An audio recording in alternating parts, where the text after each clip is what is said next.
to say a huge thank you to Maria for sharing all that with us.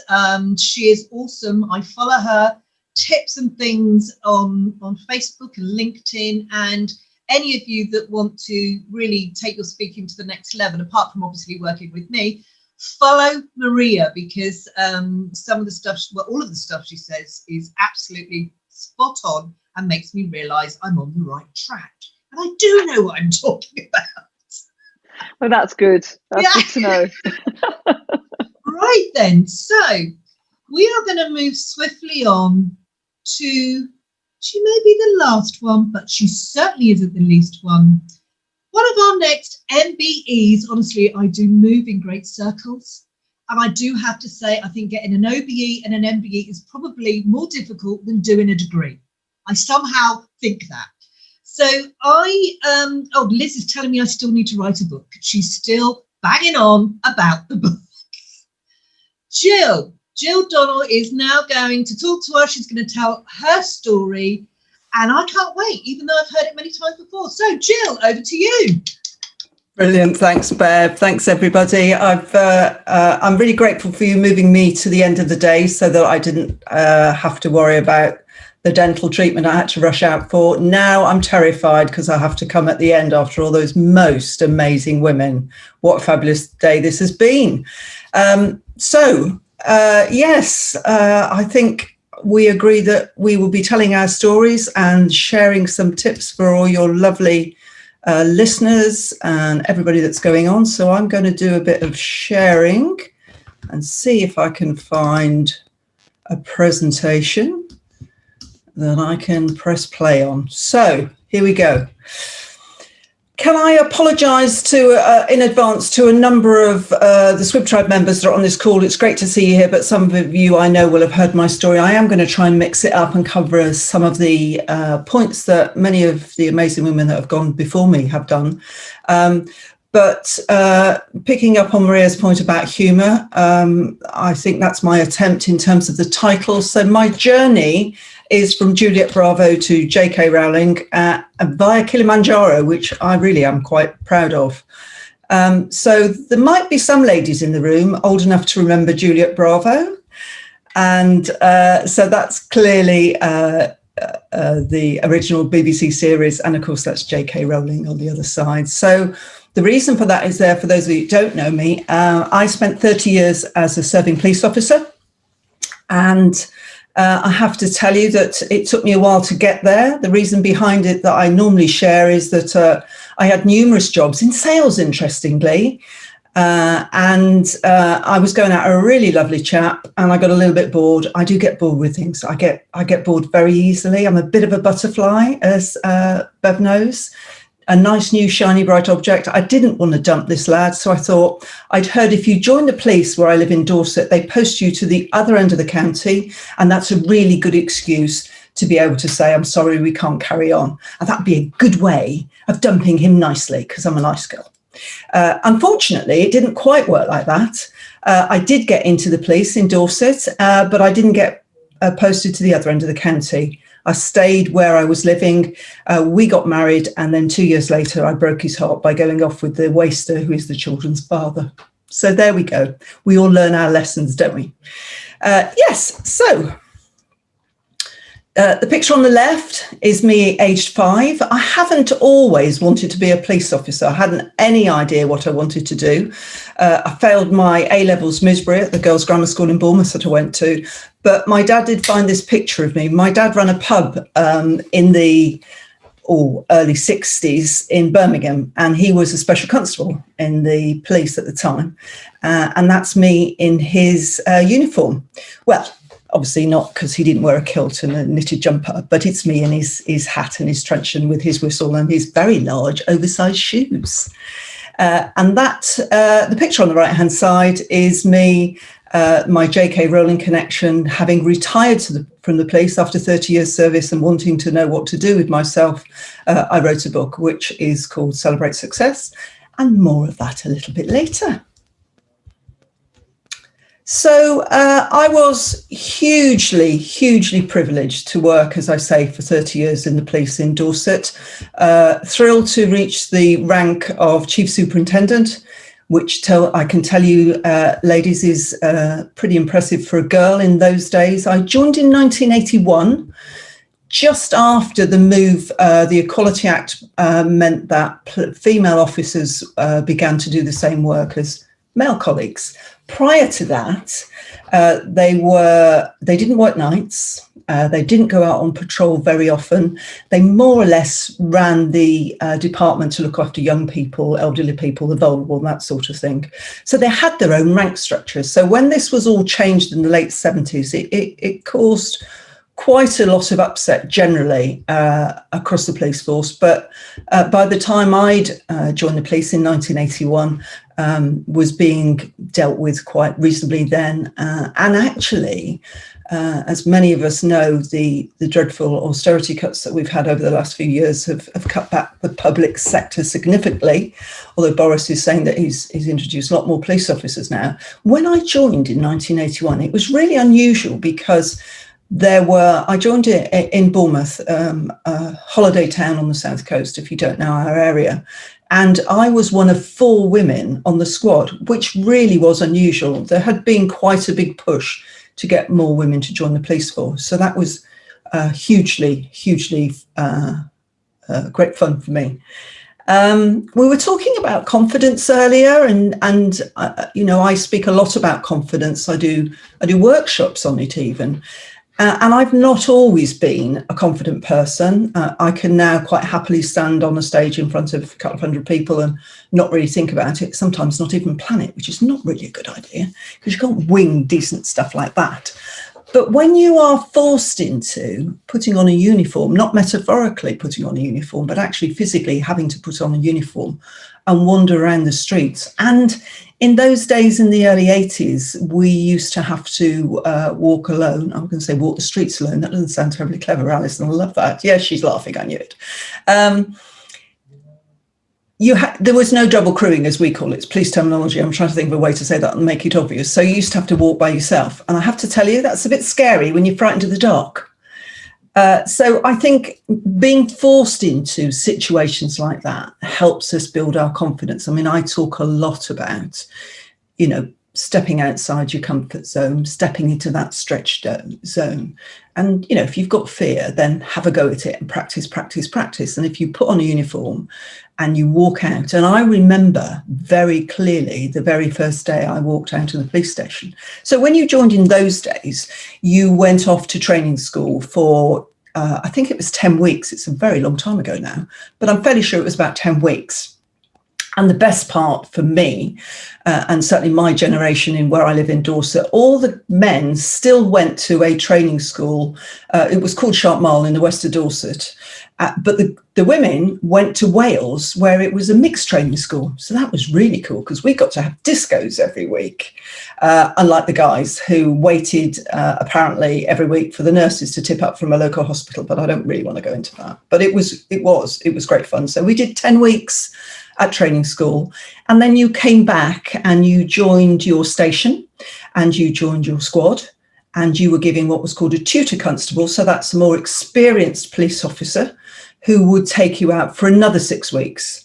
So then eventually you would be let out by yourself. And I have to tell you, it was, probably still is, absolutely terrifying.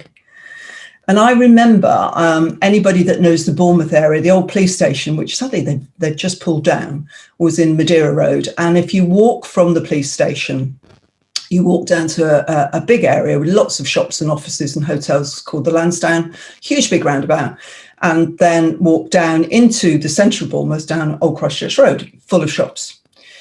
And what was more interesting is that we worked 8-hour shifts, and you had to stick to your beat.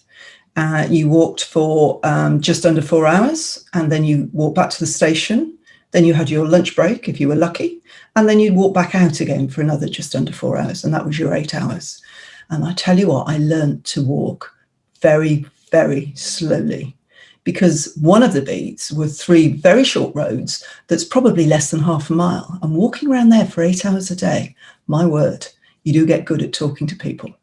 But back to my first day, I'm walking around the corner. I tell you what, I looked amazing in this uniform, which was probably a size 8 at the time. Bearing in mind, we're talking skirts, no trousers. That was not a thing. So twill thick woolen skirts and a tunic and a little handbag with a tiny little truncheon in it. I'm not quite sure what we were supposed to do with a tiny little truncheon. And there I am looking my very best, walking down the street, and suddenly I'm confronted by this guy running towards me. And, you know, I can't explain the terror, but hopefully the face didn't show. What's he going to say? What am I going to have to do? Can I remember everything?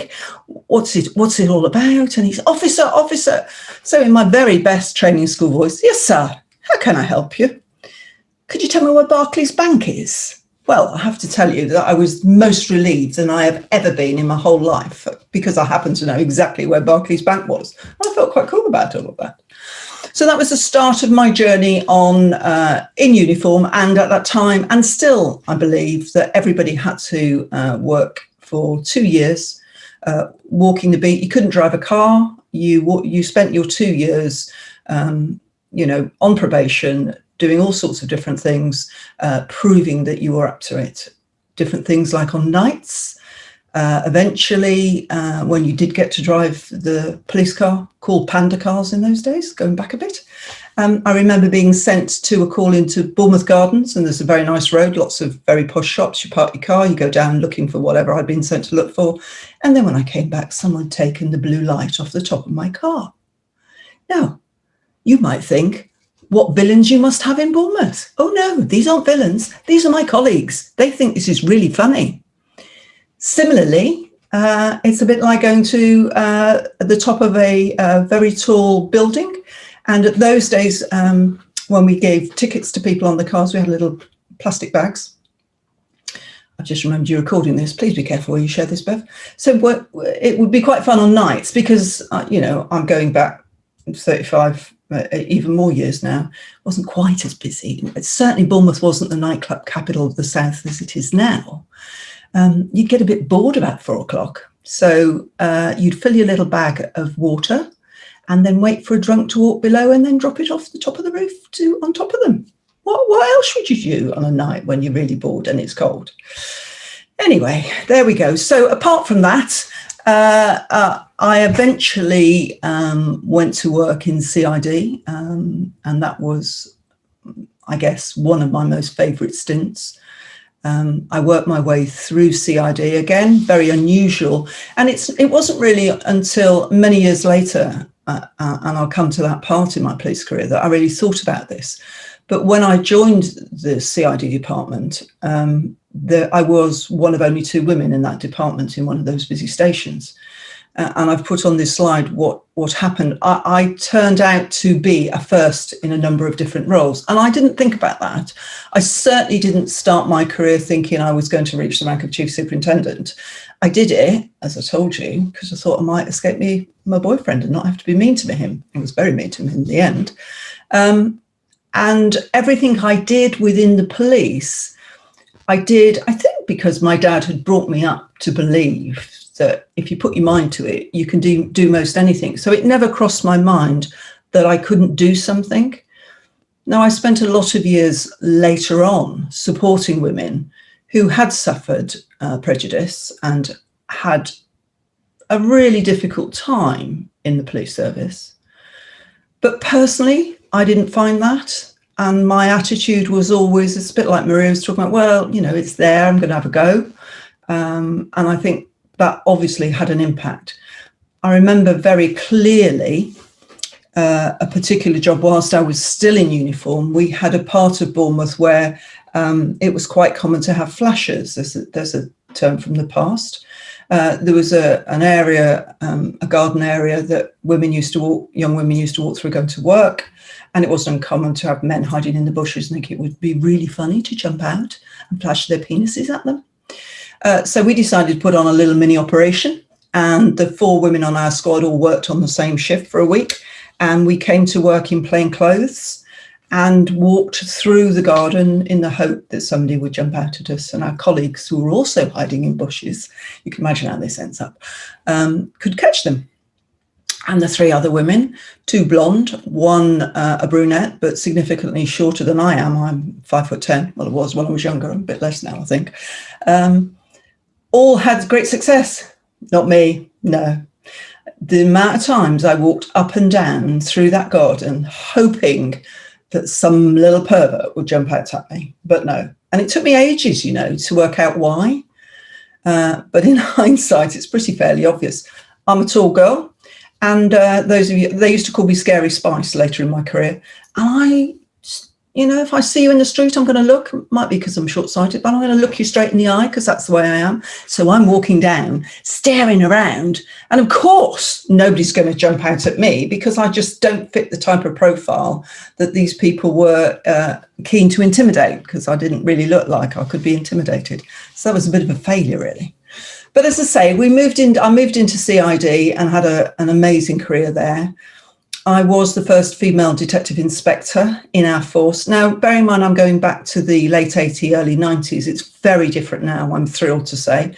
Amazing first, but lots of women in many, many senior positions, including the amazing Cressida Dick, who's the Commissioner of the Met, who I know personally and an inspirational woman, amazing. And we were talking about Stella Rimington earlier, and I heard her speak at one of our women's conferences. The other person that suffered very similarly to Stella was Pauline Clare, who was the first female chief constable. And a bit like Maria was saying about Stella, and the tabloids, followed her around trying to get photographs. Funny that they choose to go public with the head of MI5 when it's a woman in charge, isn't it? Don't do that when any of the blokes are in charge. Anyway, Pauline was the first female chief constable up in Lancashire, and I heard her again talk at a conference. And obviously the press were very keen to photograph her. Now, up until that point, if you'd seen any photographs of chief constables, they'd be in full uniform, looking very serious. But the tabloids in particular wanted pictures of Pauline in her kitchen wearing her marigold gloves or coming in from the shopping. And I remember Stella talking about being and the paparazzi chasing her and taking photos of her carrying her bags out the back of her car doing her shopping. They're not going to do that to men. Why are they doing it to women? Anyway, I better get off that soapbox because we could be there all day. And Bev, you might need to wave a little bit at me because I can see no clock where I am. And you know me, I could talk forever. So I was the first female detective inspector in our force. So think Helen Mirren, prime suspect. My skirts weren't quite as short as that, and I didn't smoke, but I certainly could drink. And I also had the privilege of setting up the very first domestic violence unit, because prior to that, domestic violence was treated by your beat Bobby. And, I'm not going to start a whole conversation about the impact of domestic violence and the particular characteristics of that offence, but the reality is that women in the main, and certainly the figures when I last looked a few years ago, granted, but I doubt they have changed that very much. Women are usually abused, attacked verbally, emotionally, in whatever way it is, 34 times before they call the police. And then when they do eventually call the police, that doesn't mean that they're naturally going to take the action that the police would expect. And I remember giving a talk on domestic violence and to GPs and practice nurses, and being challenged by a doctor, a male doctor, who said, I just don't understand why these women don't leave straight away. And I said to him, well, I can tell you now, I'm a police officer. My husband at the time, number 2 of 3, was a police officer. We were very well known. If I went home that night and he decided to hit me, I can't guarantee to you that the first thing I'm going to do is pick up the phone and call the police. I'd like to think I'd have the ability to throw him out and change the locks and not have any more to do with him. But I can't guarantee that. And there were lots of women that I worked for, particularly women who maybe had husbands with very good careers or partners, who had children in private school, who had a particular standing in the society. Are you telling me the expectation is they're going to walk away from all that and go into a local refuge? It is not as straightforward as that. So as you can probably tell, I feel quite passionate about domestic violence and the way that we deal with it. And on a really interesting quirk of fate, one of my daughters, I'll tell you about Drama and Crisis shortly, has just got herself her first job. And she's working at a solicitor's dealing with domestic violence injunctions. And that's all she does every day. And it is absolutely constant, the calls into their office. And they're doing 2 and 3 conversions a day per person in the office. So I'd love to be able to say that in those 30 years, we've come a very long way. But sadly, I'm not too sure that we have. Anyway, on a more cheerful note, I also introduced child protection units into our force, and that was the very first time that the police and social services worked together to support children. And, as a police officer, I've dealt with some people that, let's be honest, don't really want to get arrested. They'd rather not we turned up and banged on their door or even kicked their door in. I'm really good at that. I used to enjoy doing that. Only the bad guys, I promise you. But I was used to a particular type of behaviour towards me. It came with the territory. It came with the uniform.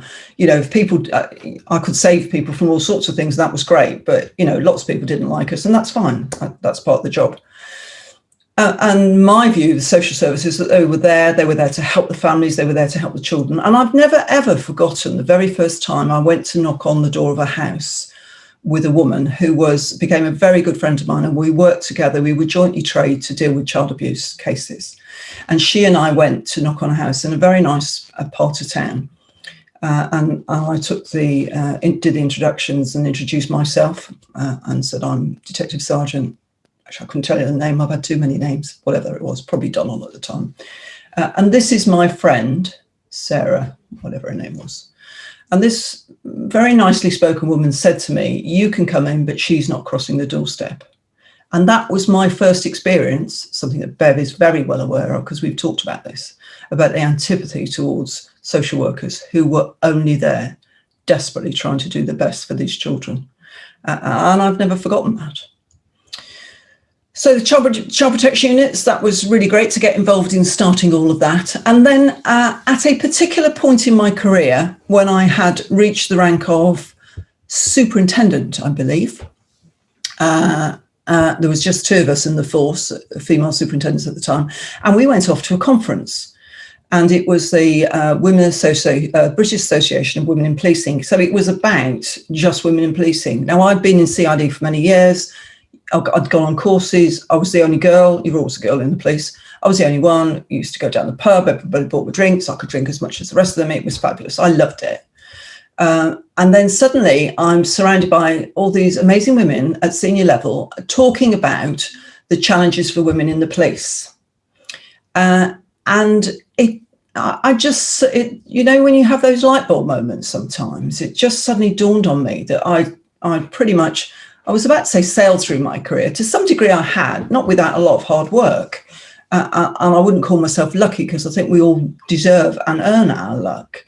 But it had been fairly smooth. There were a few challenges, but it had been fairly smooth. And there was I talking to these women who had the most dreadful discrimination in their forces and to them personally. And we found ourselves at this conference and in the annual general meeting of this association. I mentioned to you that Cressida Dick eventually became the president of for a number of years. And they were asking for people to join their executive committee. And I found my friend put my hand up like this. I didn't do it myself. She did it. And I find myself on the committee of this national association. And that was the best thing that can have happened to me in terms of the work that I later did, and I guess that I do now.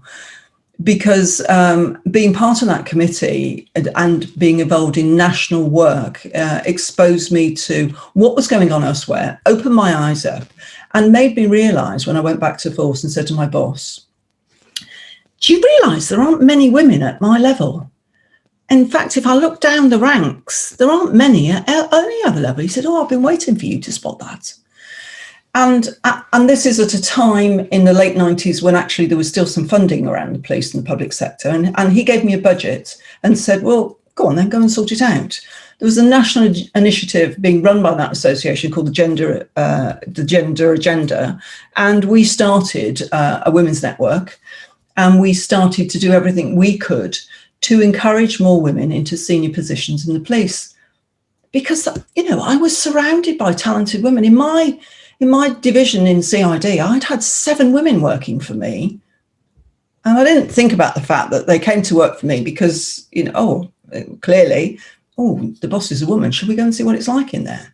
Because the culture had changed. The attitudes had changed.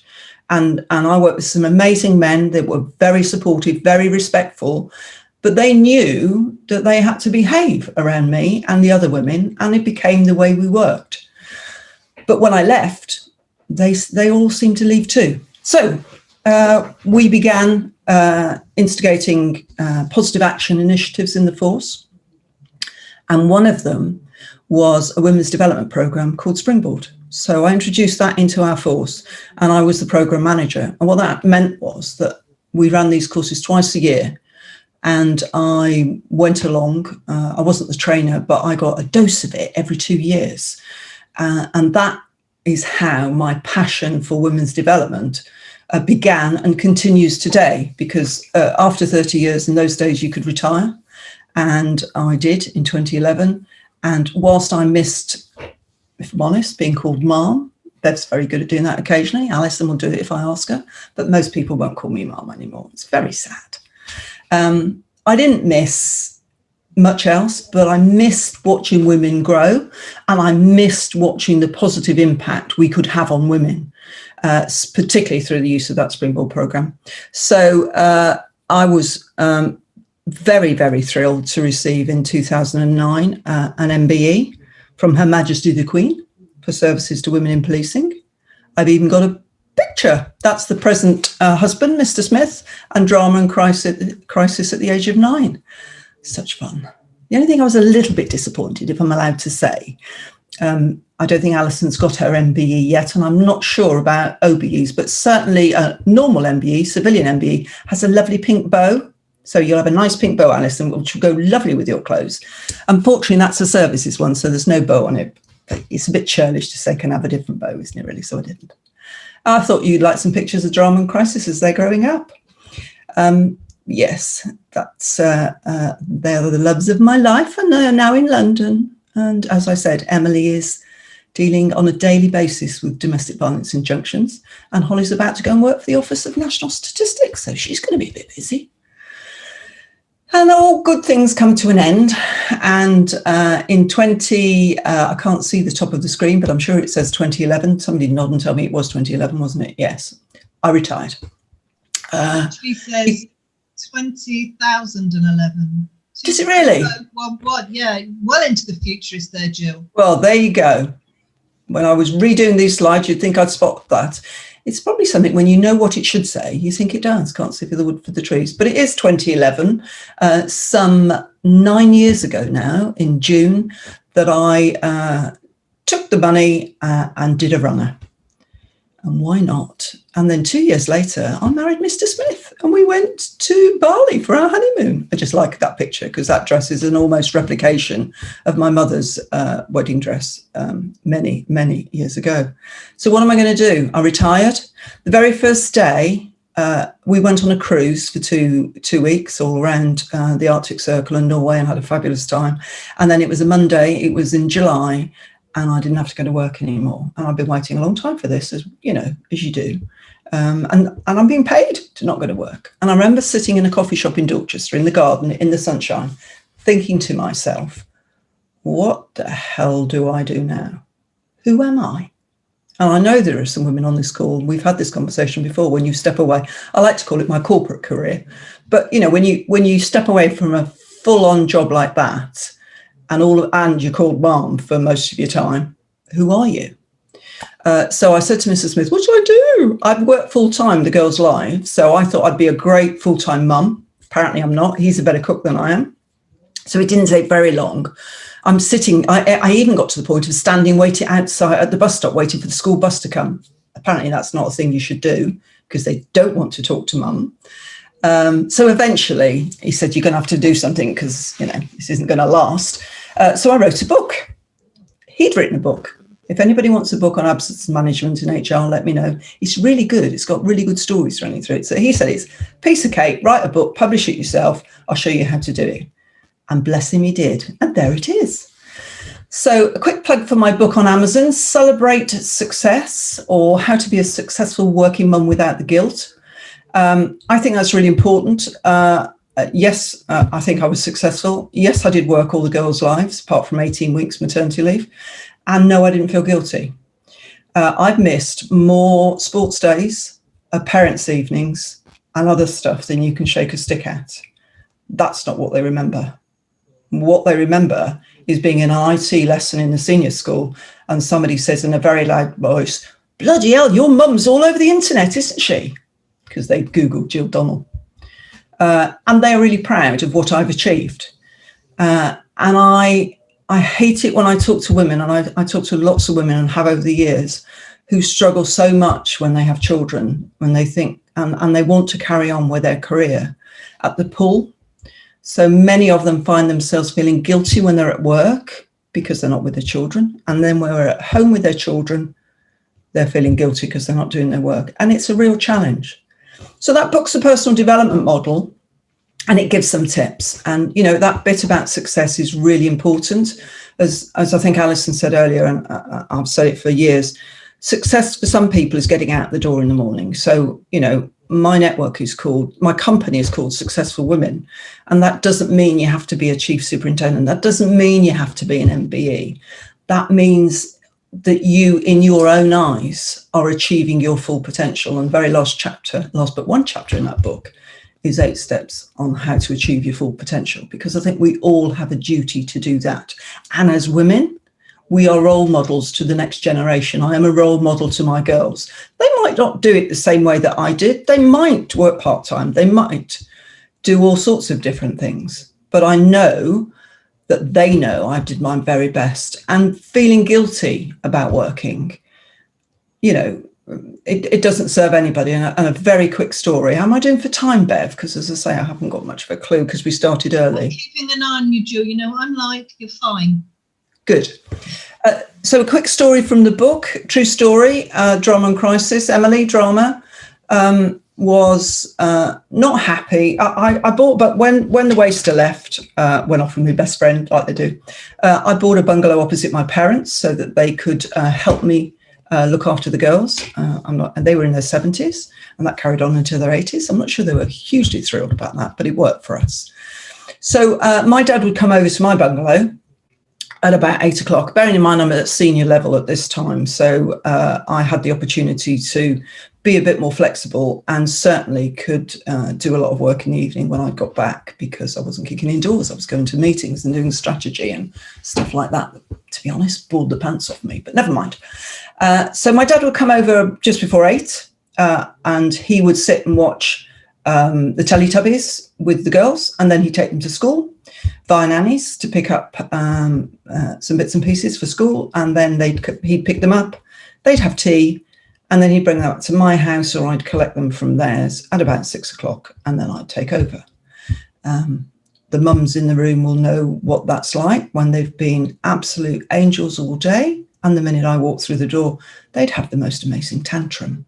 We talk about that now, actually, as they're 22. And I find that really quite interesting. But that's a struggle when you've been at work all day and you say, what have you been doing? They've unloaded everything to my mum and dad. They don't want to tell me now. And that's really quite difficult, I think, as a mum, if you're working and you just get the back end of stuff. But Emily would often say, when are you going to pick us up from school? When are you going to take us to school? And I did occasionally. But I said to my dad one day, have a word, will you? And that evening, when I came home, Emily said to me, Mummy, what's a scabby flat? What text is that in then, darling? Well, Jojo said that if you give up work, we'll have to live in a scabby flat and we won't be able to go on holiday anymore. You're not going to give up work, Mummy, are you? So, a little tip. There's always ways to tell the stories to make them realise it's really important that you should carry on with your journey and your career. So that's the second cover, the second version. It's the same book, but I took a shine to a different cover. That's why it's not the same in the earlier picture that you saw. So I started my own company in 2014, and I'm going to talk about pivoting in a moment. And it's quite interesting because this was how I demonstrated what I did back in 2014 when I started Successful Women Limited. And there were 6 strands to the business, and they're fairly obvious to you there. Middle and bottom is what took off. I started the Successful Women podcast show in, I think it was 2014. I used to do weekly interviews of women from around the world. The Americans are really keen to be on our podcast shows, and I love that. Talked a lot about the imposter syndrome, which I could talk about all day, so I'm not even going to start that. But it's still on Apple and Stitcher if you're looking for something to listen to, the Successful Women podcast show. Just don't follow the links that the voiceover talks about, because we've changed things, and I will do that. So the learning was the development programs that I ran. When I retired, I decided that Springboard program I told you about was quite life-changing for so many women that actually I wanted to go and do that myself. So I paid to become a freelance trainer. The Springboard program is still running now. It's amazing. It's full day workshops over a 3-month period, and it's run a lot in the public sector, in the police, in universities, in local councils, companies like the Royal Mail, Rolls-Royce, big companies. It was actually written by women for the BBC. The BBC approached the 2 women that wrote it to ask them if they would write a program so that they could help them get more women into senior positions. And in fact, when we ran it in the force, we ran it for 10 years, or I was a part of it for 10 years. And we changed the percentage of women in senior positions over that 10-year period from 8% to 25%. And I'm really proud of that. And that's really what contributed to the MBE that I received. So I carried on with that program. But for me, the women that needed it most were usually those that couldn't afford it. It's a license program, so you have to charge a certain amount of money, which was around about £500. And the women that need it most can't afford it. So I started going networking in Bournemouth, where I lived at the time, because I hadn't met Mr. Smith and moved west, and started going networking to meet business women who would support me in offering sponsored places on that program to women that deserved it. And I met an amazing woman who was managing partner in a law firm, who had her own amazing story. Left school at 16 with no qualifications, ended up with 3 children under 5, I think, in a very short period of time. And went, as a single mum, went back to college and eventually got herself a law degree and was the managing partner in this law firm. And she paid for 2 courses so that we could offer free spaces to women from the local area on those courses. And we concentrated on women who were returning back to the workplace after having children or caring responsibilities or having a general break. And particularly for me, women that work in the independent sector. I've always been involved in charities, been chair of charities locally for many years. And often the women that work in the charity sector don't get opportunity to have investment made in themselves, because the money usually goes to service users, quite rightly.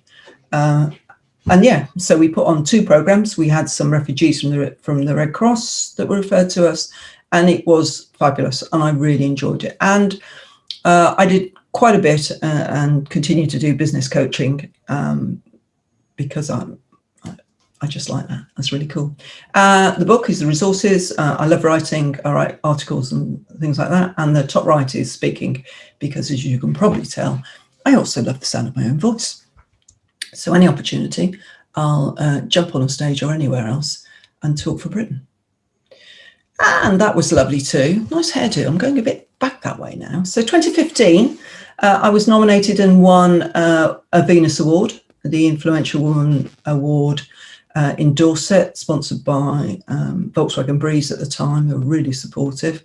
And that was great. The girls came along with me, a lot of women that I knew.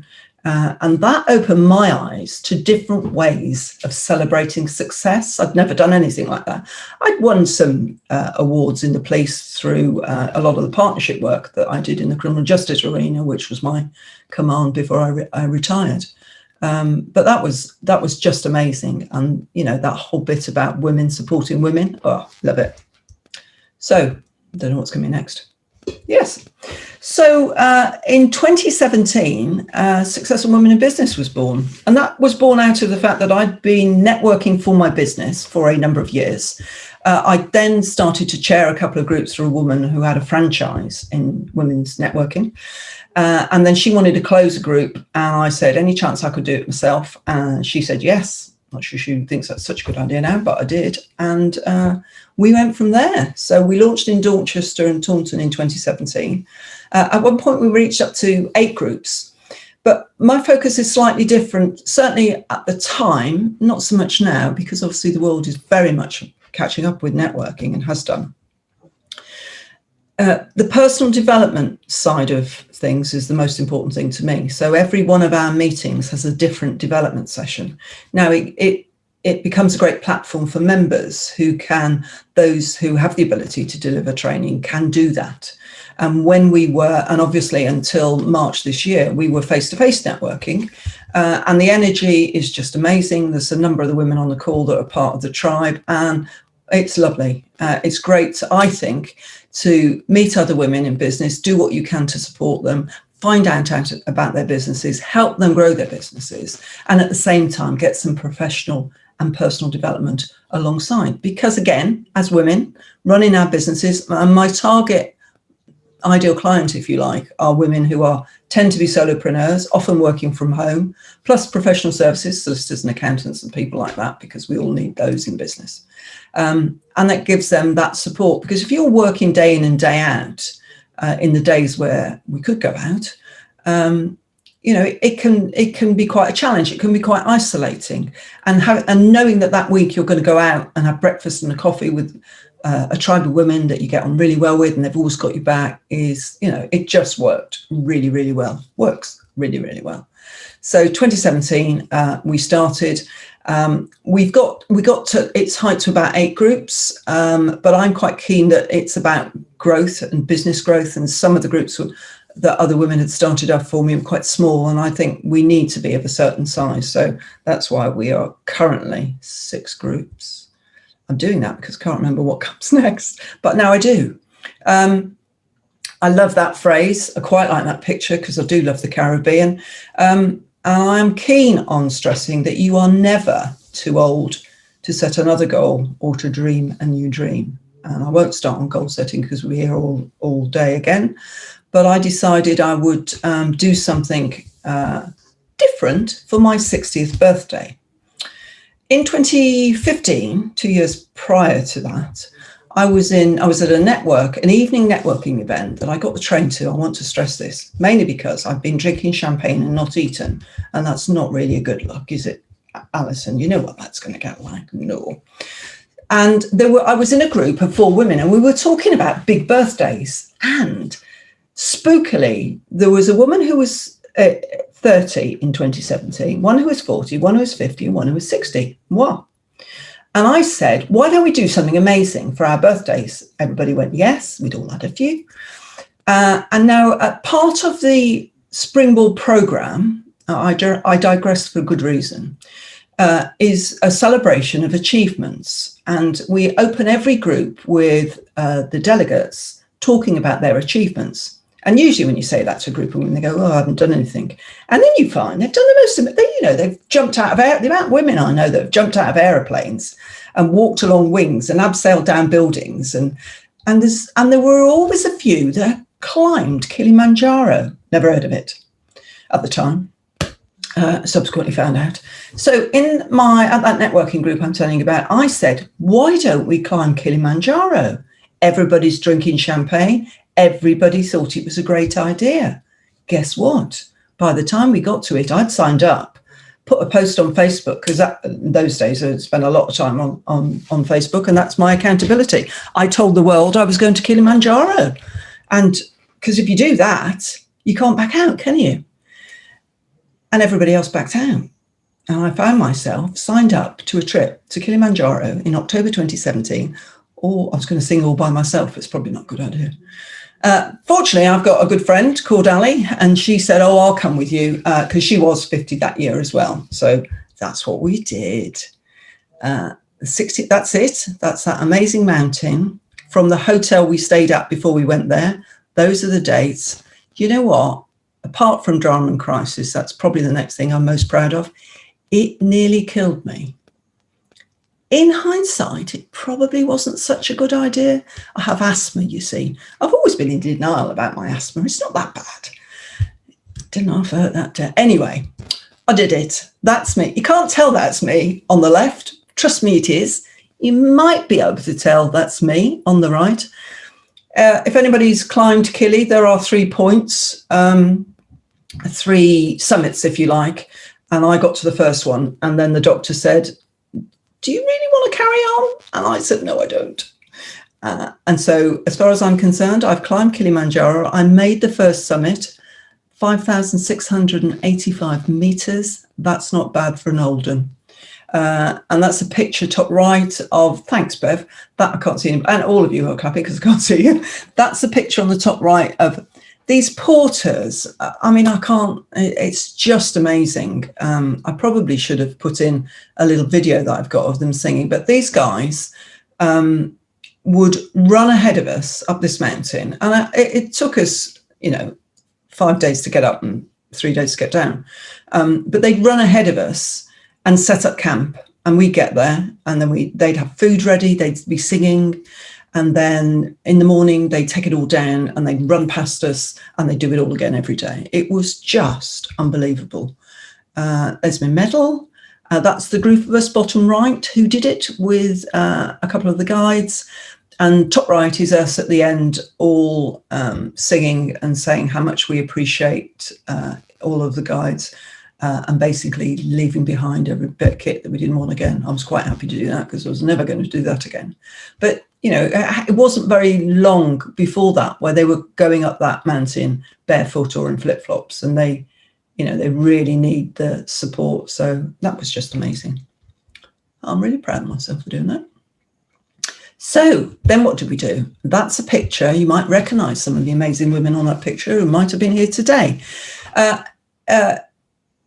Networking, that was going really well. And then I decided that in 2018, I've always, Lynn talked about it earlier, I've always done something on International Women's Day, March the 8th. So in 2018, we had a big conference, and this is the picture for our 2020 conference. That, talk about God being on your side. She certainly was that day, because this was about 2 weeks before lockdown, and we had the most amazing time because of those amazing women who are so generous with their support, like Lynn, like Sunny, like Alison, my host. I've seen Rosemary on the call earlier, and the guy there is Luke Simon, who is the CEO of a charity. We support a different charity every year, and he's the CEO of the charity School in a Bag that we're supporting in 2020 as best we can. Yeah, and that's one of my favourite quotes from the lovely Michelle Obama.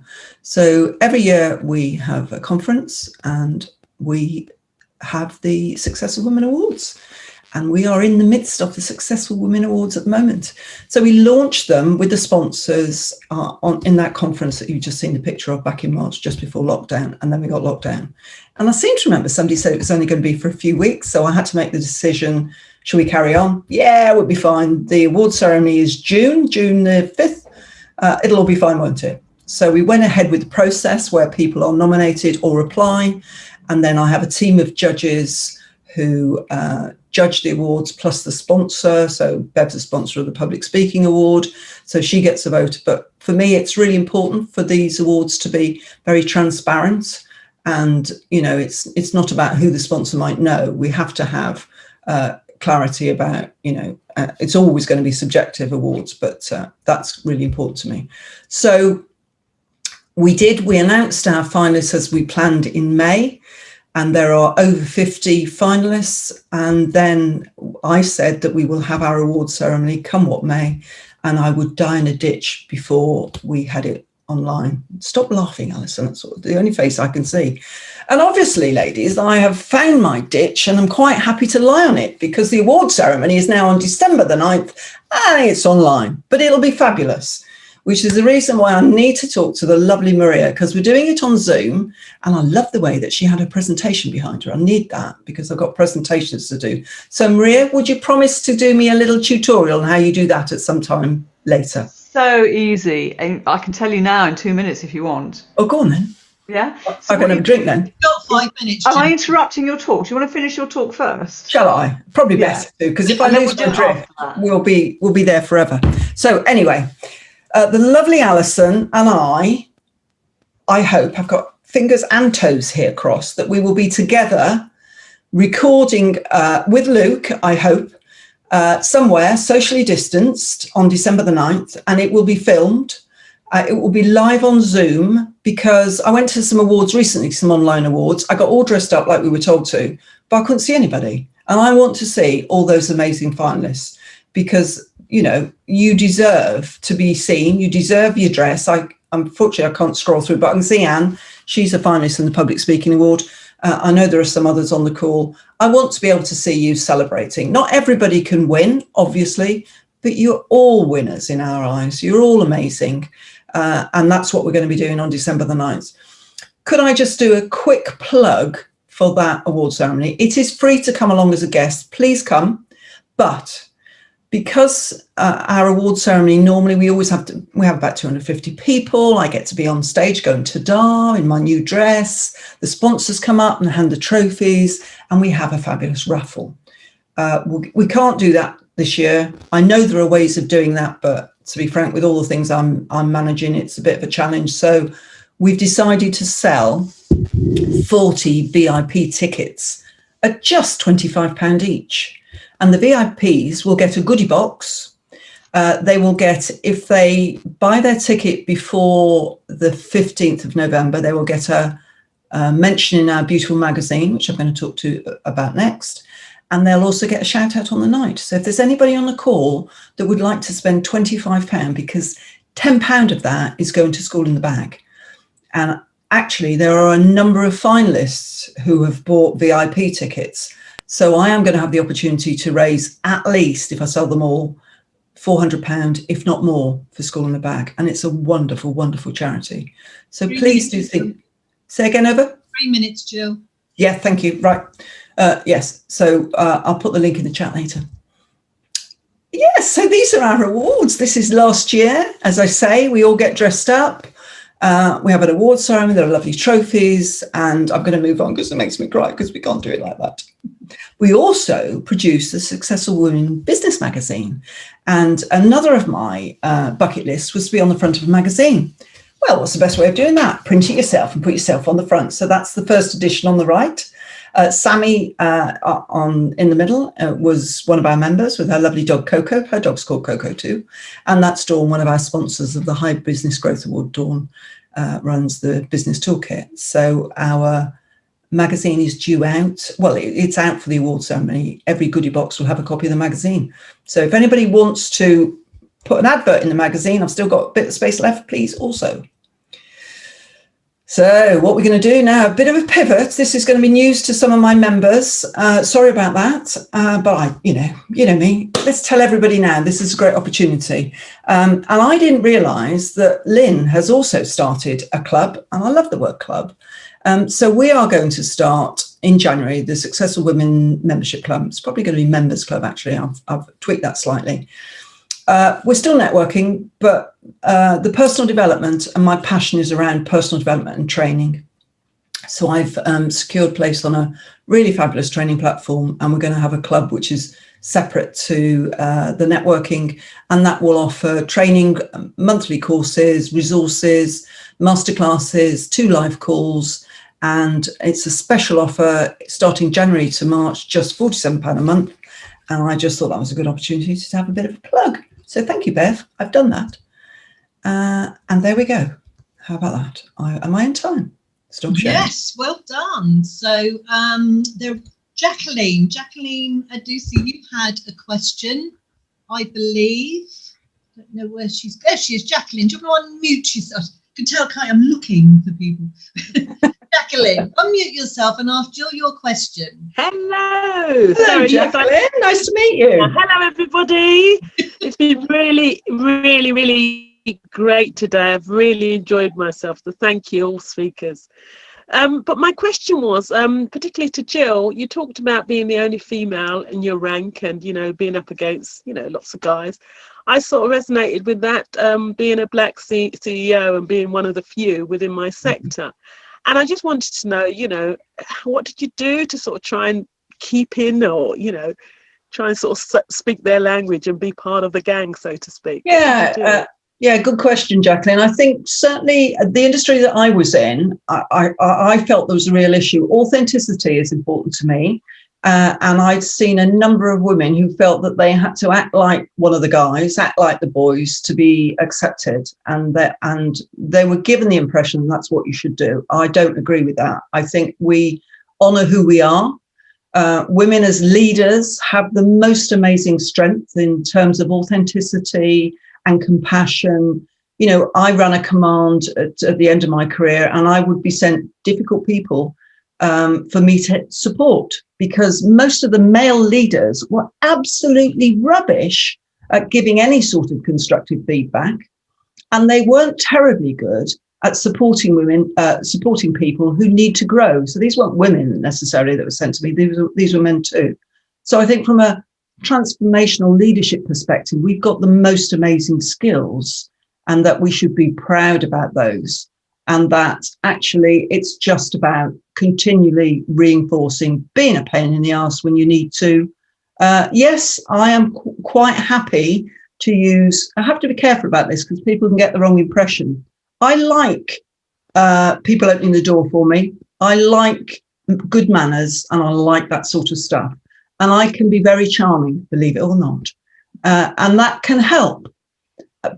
But that's where I limit it to. I mean, I have been stood in a police bar earlier in my career when somebody accused me of, suggested to me that the only way I'd got to the position I had was I'd probably slept with the boss.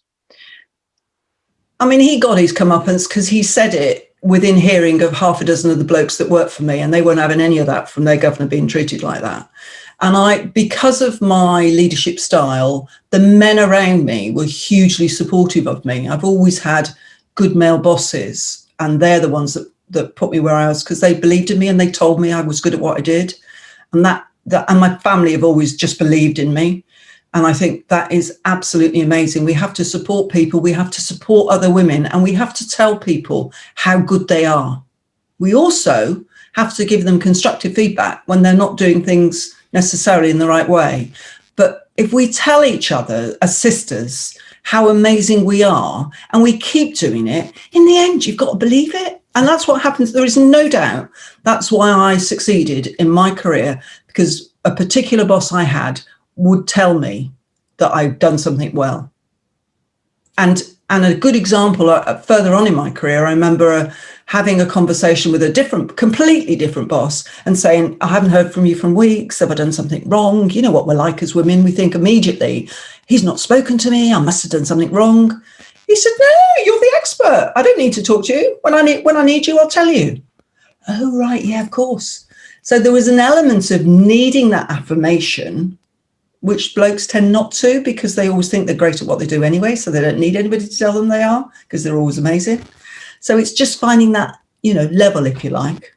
So Jacqueline, good luck. Thank you. Thank you so much. Thank you. You're welcome. I think there's something also in there about surrounding yourself with people that will support you and not put you down, and accept the limitations, but celebrate your successes and all of that, and that positivity around you. So, I certainly, as I've got older, I think it's easier when you get older, have ditched the people who, as Anne McCluskey would say, just drain me. Yeah. Well, you're so right, Bev. I mean, I call them dementors in my book, like Harry Potter. They suck the life out of you. Why would you spend your time with them? Yeah. And as Bev says, when you get to our age and our position, you can choose who you want to spend your time with. It's not always that way. And when you're working your way up the leadership ladder, you have often got to spend your time with people that you don't want to, you wouldn't normally. But I think that's really true. And the other thing I think is important to remember as women, it's far too easy for us to be bitchy about other women. And the amount of women I have spoken to who say, "Oh no, I don't like it with a load of women. I like working with men." So do I. I'm not anti-men. I'm pro-women.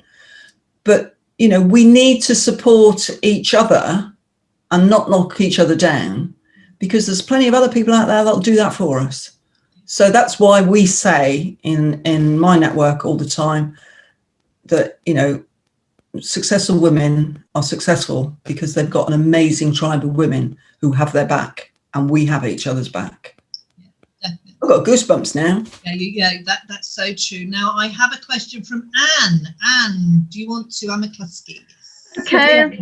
Okay, Jill. What place does power have in your life now? Interesting, that power. I think this, if you say the word power, all I think about is what's going on in America and the negative view of power. That's not how I see it. No. I used to talk to women in the police about taking promotion. And I remember having a conversation with a young woman who said, I said, you could do really well. You haven't taken the promotion exams. Why didn't you do that? Oh, well, because I'm going to have children and, it's going to be really difficult as a senior officer. I went, you're not even in a relationship. This is a long way down the line. She's already making decisions about her future based on her expectation. So I said, if you do it, if you take your exams now, if you get promoted, particularly early on, you get into a position where you can influence. And I prefer influence. And so I got into a position of influence. And that meant, I'm of a certain age and was when I was retiring. And I was quite happy to sit in an executive meeting as the only woman going, open the window Sunday, I'm having my own personal summer. And other women would go, oh, you can't talk about the menopause like that. Oh, yes, I can. I wear a magnet in my knickers. I told everybody. In fact, you could tell because I walked past a metal filing cabinet and I get stuck to it. I know how that feels. Exactly. We have a responsibility to talk about these things for the women that are coming behind us. And I took that quite seriously. So from a power perspective, I think influence is really important. And if you have a platform like many of us have, then I think responsibility comes with that. Yeah. And that we support each other, we don't knock each other, and that we create opportunities and we encourage other women to take those opportunities. Because we can talk about being lucky and where we've got to, but most of us have made our luck. We've put ourselves in the position of creating that opportunity.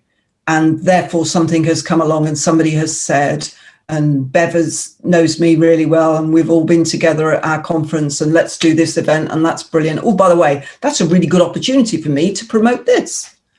So opportunity knocks in all sorts of different shapes. It would have been really easy for me to have stepped away from that Kilimanjaro trip when I was the only one left. My character is such, if I say I'm going to do something, I have to do it. I can't stop myself. But that has made me not a completely different person, but it certainly made me think that I can do most anything. And I think as women, we should think that we can do most anything. And I am generalizing. I think men are more naturally either brought up or conditioned to believe they can do anything. And we aren't. We are conditioned to be nice still.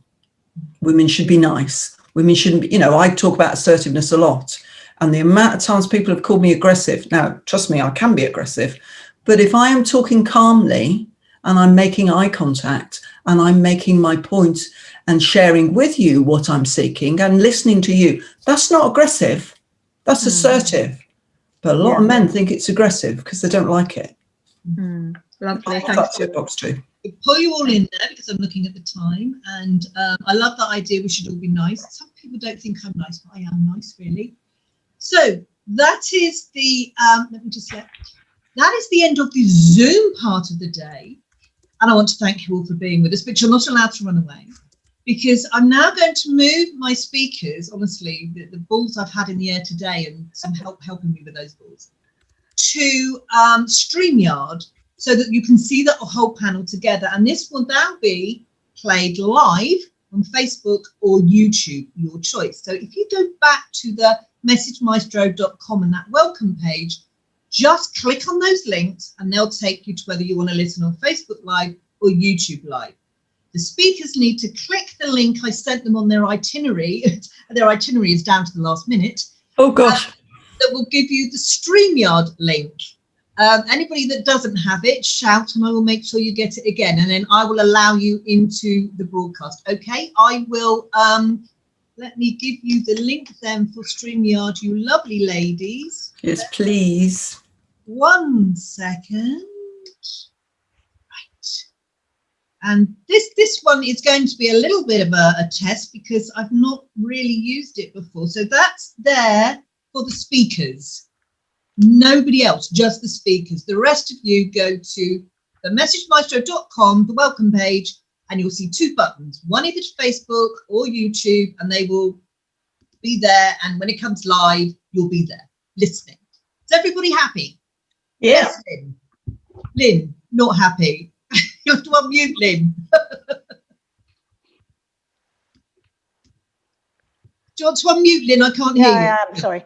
Where have you put the link now? You just sent us a fresh link. It's in the chat from me to everyone. No, it's not coming from my chat. Is it not? Let me try and bring it down. StreamYard.com / I've got it. Okay, got it. Yeah. Yeah, everybody got it? Yeah. The speakers, that is. And we will look forward to seeing you over there for a 3:30 start. This is always going to be the dodgy point of the day. Okay. Thank you. And thank you for being with us in Zoom.